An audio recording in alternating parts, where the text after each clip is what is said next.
বাড়িতে হঠাৎ কোনো গেস্ট চলে এলে অথবা নিজেরই যদি কখনো মিষ্টি খেতে ইচ্ছে হয়, তাহলে 5 মিনিটের মধ্যে ঝটপট বানিয়ে নেওয়া যেতে পারে আজকের এই দারুণ স্বাদের সন্দেশ। আমসত্ত্ব দিয়ে বানিয়ে নেওয়া আজকের এই রেসিপিটি হলো আমসত্ত্ব সন্দেশ। আশা করছি রেসিপিটি ভালো লাগবে, আর ভালো লাগলে চ্যানেলটিকে সাবস্ক্রাইব করে আমার পাশে থাকবেন। তাহলে দেখে নেওয়া যাক আমার আজকের আমসত্ত্ব সন্দেশ। এই সন্দেশটি বানানোর জন্য আমাদের বিশেষ কিছু জিনিসের প্রয়োজন নেই। নিয়েছি আমসত্ত্ব আর 1 কাপ খোয়া ক্ষীর। এবার একটা গ্যাসের মধ্যে প্যান বসিয়ে গ্যাসের ফ্লেমটাকে একেবারে লোতে রেখে খোয়া ক্ষীরটাকে ছেড়ে দিলাম, আর তারপর এর মধ্যে দিয়ে দিচ্ছি 1/2 কাপের মতন দুধ। এরকম খোয়া ক্ষীর বাজারে মিষ্টির দোকানে খুব সহজেই পাওয়া যায়, হয় গুঁড়ো অবস্থায় নয় মন্ড অবস্থায়। যদি মন্ড অবস্থায় পাওয়া যায় তাহলে আমার মতনই এরকমভাবে গ্রেট করে নিতে পারেন। এই 1 কাপ খোয়া ক্ষীর দিয়ে কিন্তু অনেকগুলো সন্দেশ আমরা তৈরি করে নিতে পারবো। এখন আপনারা প্রশ্ন করতে পারেন, যদি খোয়া ক্ষীর না থাকে সেক্ষেত্রে আপনারা দুধটাকে ঘন করে জাল দিয়ে ক্ষীরের মতো করে নিতে পারেন, তাতে সময় একটু বেশি লাগবে। অথবা দুধ থেকে ছানা কেটে সেই ছানা দিয়েও কিন্তু এই সন্দেশ করা যেতে পারে। এখন আমি এই দুধের সাথে খোয়া ক্ষীরটাকে গ্যাসের ফ্লেম লো রেখে 2 থেকে 3 মিনিট সময় ধরে জাল করে নেব। আর যেহেতু খোয়া ক্ষীরের মধ্যে চিনি থাকে না, তাই এর মধ্যে মিষ্টির জন্য মিশিয়ে দেব চিনি। চিনির পরিমাণটা আপনারা আপনাদের স্বাদ অনুযায়ী কম বেশি রাখবেন। আমি 1/4 কাপ চিনি ব্যবহার করেছি। চিনি দেওয়ার পর আবারও একটু জাল দিয়ে দেব।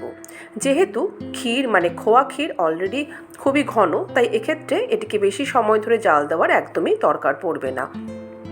3 থেকে 4 মিনিটের মধ্যেই এটি কিন্তু বেশ ঘন হয়ে আসে। এখন এই খোয়া ক্ষীরের যে জলীয় ভাবটা তাকে কমানোর জন্য এর মধ্যে দিয়ে দিচ্ছি মিল্ক পাউডার। আমি 1/4 কাপ মিল্ক পাউডার ব্যবহার করেছি। তো মিল্ক পাউডার যে কোনো ব্র্যান্ডেরই আপনারা ইউজ করতে পারেন। মিল্ক পাউডার দিলে সুবিধা এটাই যে খোয়া ক্ষীরটা বেশ সঙ্গে সঙ্গে শুকনো হয়ে যায়, মানে সুন্দরভাবে একটা কনসিস্টেন্সি চলে আসে, এর জলীয় ভাবটা কমে যায়, আর মিষ্টির স্বাদটাও কিন্তু বেশ ভালো হয়।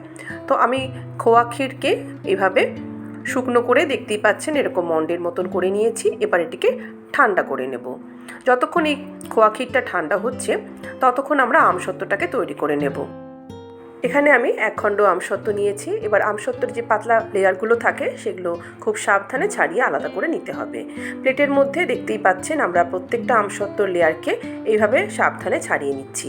যতটা সম্ভব পাতলা করে এই লেয়ারগুলোকে আপনারা বার করে নেওয়ার চেষ্টা করবেন। আমসত্ত্ব দিয়ে তৈরি করা এই এত অল্প সময়ে এত সুস্বাদু একটা সন্দেশ আপনারা যদি নিজেরা একবার না করেন তাহলে ভাবতেও পারবেন না যে কি অসাধারণ স্বাদের এটা তৈরি হয়। এদিকে আমার আমসত্ত্বর সমস্ত লেয়ার তৈরি করা হয়ে গেছে। এখন এই খোয়া ক্ষীরের মণ্ডটাকে আমরা পাত্রের মধ্যে ঢেলে নেব। এবার এটিকে একটু হাত দিয়ে মাখিয়ে মাখিয়ে নরম করে মসৃণ করে তৈরি করে নিতে হবে। আমি আজকে আপনাদেরকে 2 ধরনের আমসত্ত্ব সন্দেশ করে দেখাবো। ভিডিওটা দেখতে থাকুন, খুবই ভালো লাগবে।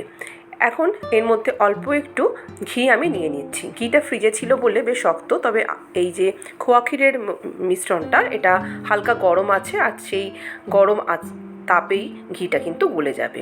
ঘিটা দেওয়ার সুবিধা এটাই যে যখন এটা আমরা হাতে মাখাবো, হাতের মধ্যে খোয়া ক্ষীরের এই পুরটা লেগে যাবে না।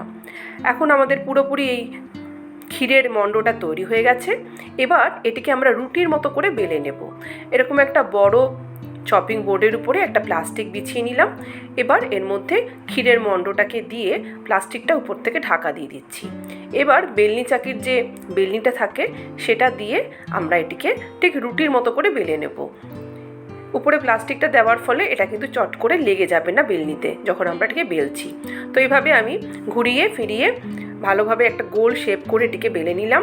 আর এর পুরুত্বটা কতটা হবে আপনাদেরকে দেখিয়ে দিই। খুব বেশি পাতলা করে বেলবেন না, এইরকম পুরুত্বে রাখলে কিন্তু হবে।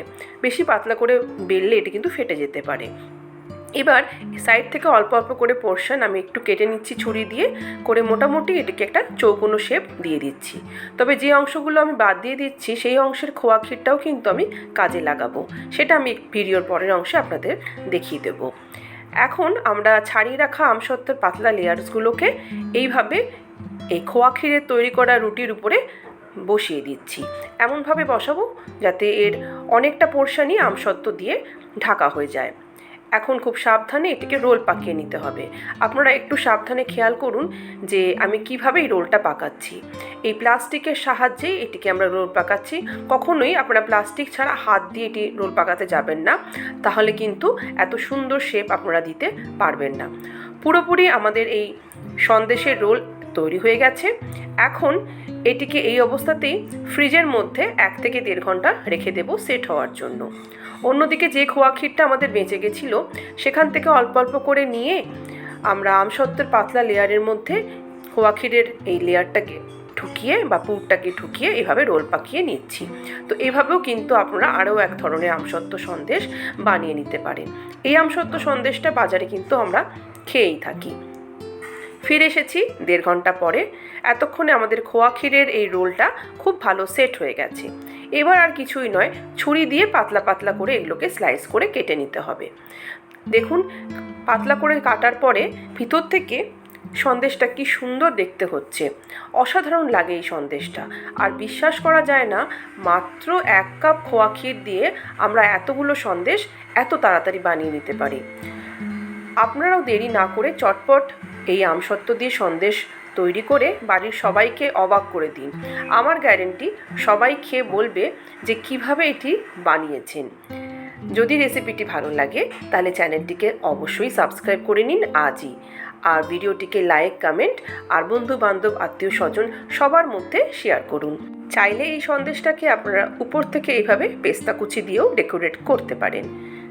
সবাই ভালো থাকুন, সুস্থ থাকুন। আবারও চলে আসবো অন্য দিন অন্য কোনো ভিডিও নিয়ে। আজ তবে আসি, নমস্কার।